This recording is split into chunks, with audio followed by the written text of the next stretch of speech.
बिस्मिल्लाहिर्रहमानिर्रहीम, अस्सलाम वालेकुम। मैं मोहम्मद साद। हमने पार्ट्स ऑफ स्पीच के बारे में बात कर रहे थे। हमने सबसे पहले देखा कि पार्ट्स ऑफ स्पीच का ओवरव्यू देखा कि नाउन प्रोनाउन सब वो आठ दिखे, फिर डिटेल में भी पढ़ा। सबसे पहले हमने ओवरव्यू के बाद नाउन को देखा, फिर हमने टाइप्स ऑफ द नाउन को देखा।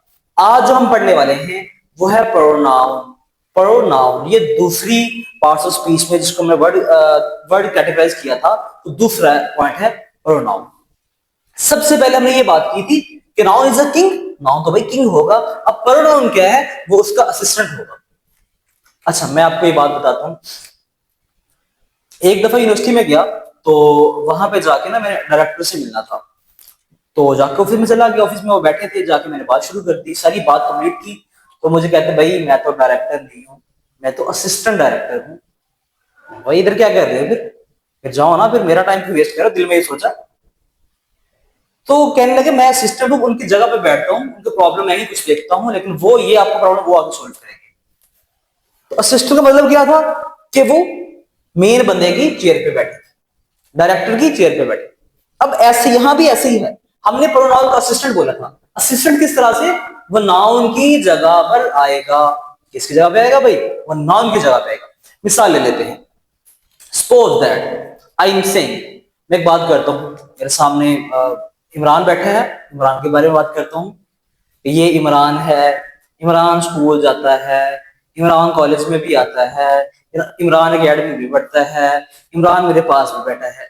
इतनी सारी बातें किसके बारे में होगी? इमरान के बारे में। अब सब थक गए यार, क्या इमरान इमरान इमरान लगाई हुई है। आप ये भी तो कह सकते हैं ना कि ये इमरान है, वो स्कूल जाता है, वो कॉलेज भी आता है, वो अकेडमी भी जाता है। तो जो हमने इमरान की जगह पे वो लगाया, that is assistant, that is pronoun. अच्छा, वर्ड देख ले। प्रोनाउन, नाउन हम पढ़ चुके। Noun is a king, anything, any place, person, any idea, that is called a noun. So pronoun क्या है? प्रोनाउन मीन प्रो होता है फॉर। प्रो का मतलब क्या होता है जी? ये प्रो का मतलब क्या है? फॉर, के लिए। किसके लिए? नाउन के लिए। जो नाउन के लिए इस्तेमाल हो, दैट इज प्रोनाउन। अब उसकी काफी सारी किस्में हैं, टाइप्स हैं, उसको हम डिटेल में देखते हैं। First of all, personal pronoun. Personal pronoun में हम जस्ट पर्सन या थिंग्स को देखेंगे। पर्सन या थिंग्स को, जैसे आई, वी, यू। मैं कहता हूं he is my brother, he is my cousin, तो यहां पे ही क्या है? You are very good student, तो यू क्या है? That is a personal pronoun. ठीक है। दूसरा इसमें है पोसेसिव प्रोनाउन। यहां पे ओनरशिप की बात होती है। जैसे मैं बोलूं दिस बैग इज माइन, ये बैग मेरा है। Okay, this mobile phone is yours, ये तुम्हारा मोबाइल फोन है। जैसे मैं बोलूं दिस बुक इज माइन, ये किताब मेरी है। तो जहां पे अपनी मलकियत शो कर रहा हूं या किसी की भी मलकियत शो कर रहा हूं, तो वो क्या होगा जी? वो प्रोनाउन होगा। कौन सा? Possessive pronoun. इसकी एग्जांपल क्या है? माइन, हिज, आवर, सब उसकी एग्जांपल्स हैं। अच्छा जी, तीसरे को पढ़ लेते हैं। तीसरा है जी रिफ्लेक्सिव प्रोनाउन। ये बहुत आसान है। रिफ्लेक्सिव प्रोनाउन क्या है जी? जहां भी सब्जेक्ट एंड ऑब्जेक्ट सेम होगा वहां पे यूज होगा भी। जैसे मैं कहता हूं आई हर्ट माई सेल्फ। अब हर्ट कर कौन रहा है और किसको हर्ट हो रहा है? ये सब क्या है? इसमें सब्जेक्ट ऑब्जेक्ट दोनों सेम है। आई हर्ट माई सेल्फ, यहां पे कौन सा होगा? Reflexive pronoun. जैसे myself, yourself, ourself. ठीक है, इस तरह से। अगली एग्जाम्पल है जी, सॉरी, डिमोन्स्ट्रेटिव प्रोनाउन। डिमोन्स्ट्रेट कहते हैं इशारा करना। इशारा करना, मैं आपको इशारा कर रहा हूं, डिमोन्स्ट्रेट कर रहा हूं। ठीक है, इशारा करना, दैट इज डिमोन्स्ट्रेटिव प्रोनाउन। ठीक है, दिस, दैट, दीज, या दिस इज माई पेन। अगर मैं कहता हूं दिस इज माई पेन, तो ये इशारा करना, ये क्या है? Demonstrative pronoun. पॉइंट आउट करना नहीं, पॉइंट आउट करना, दिस, दैट, जैसे this is my pen, exactly.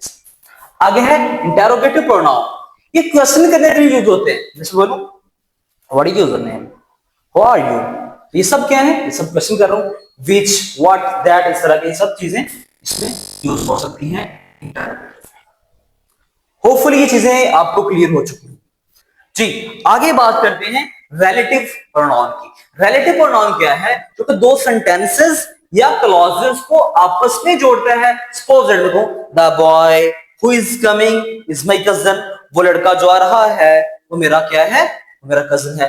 अब यहाँ पे हु है, ये दोनों के दरमियान में आ गया है, दोनों के सेंटेंस या क्लॉज के दरमियान है, ये क्या है, रिलेटिव प्रोनाउन। आगे है जी इंडेफिनिट प्रोनाउन। डेफिनेट बोलते हैं स्पेसिफिक के लिए, और इंडेफिनिट जिसमें स्पेसिफिक ना हो। अगर मैं जनरल बात करूं, जनरली बात कर दूं, तो किसके लिए होगा, किसके लिए होगा, वो होगा इंडेफिनिट प्रोनाउन। सपोज मैं कहता हूं समवन इज कॉलिंग मी, मैं इसमें एक एग्जांपल शेयर करता हूं। मैं अपने रिलेटिव के पास गया था, उनके बच्चे ना थोड़ा इंग्लिश बोलते हैं, तो उनका एक बच्चा मुझे आके था, uncle someone is calling you. अच्छा, अगर उसको पता होता कि ये कॉल कर रहा है, मेरा मोबाइल पड़ा था साइड पे, उसके पास था, साइड में पड़ा था, वो लेके आया, कहता uncle someone is calling you. अगर उसको पता होता तो उसका नाम बताता कि ये कॉल कर रहा है, तो नहीं पता था, इंडेफिनिट था, तो बोले समवन इज कॉलिंग यू। तो ये एग्जांपल है समवन, एनीवन एग्जांपल। ओके, फिर आगे है डिस्ट्रीब्यूटिव प्रोनाउन। इसमें वन टू वन, इसमें वन टू वन, ये वन बाय वन सब करना। जैसे एग्जांपल से मैं इसको क्लियर करता हूं, मैं कहूं each got a prize, class में बात कर रहा हूं कि सबको इनाम मिला है, ईच गोट अ प्राइज, सबको क्या मिला भाई, सबको इनाम मिला है। तो यहाँ पे ईच, नीदर, ईदर, ये सब क्या है, डिस्ट्रीब्यूटिव प्रोनाउन। आगे है जी रेसिप्रोकल प्रोनाउन। ये म्यूचुअल एक्शन के लिए माने जाते हैं। जैसे मैं कहूं दे लव ईच अदर, अब दोनों साइड पे लव है ना, म्यूचुअल शेयरिंग है ना दोनों साइड पे, तो क्या होगा, दे love each other, reciprocal pronoun. और लास्ट में है, ये एम्फसाइज करता है नाउन या प्रोनाउन को। Example myself, himself, I myself did. So हमने क्या देखा, नाउन को देखा, नाउन मीन सॉरी प्रोनाउन को देखा, pro mean for, noun noun के लिए, जो कि नाउन के लिए यूज हो, दैट इज प्रोनाउन। असिस्टेंट है। फिर हमने personal, possessive, relative, indefinite, distributive, reciprocal, emphatic, ये हमने देखा। होपफुली आपको समझ आ गया होगा। अपनी दुआ में याद रखिएगा। बहुत बहुत शुक्रिया।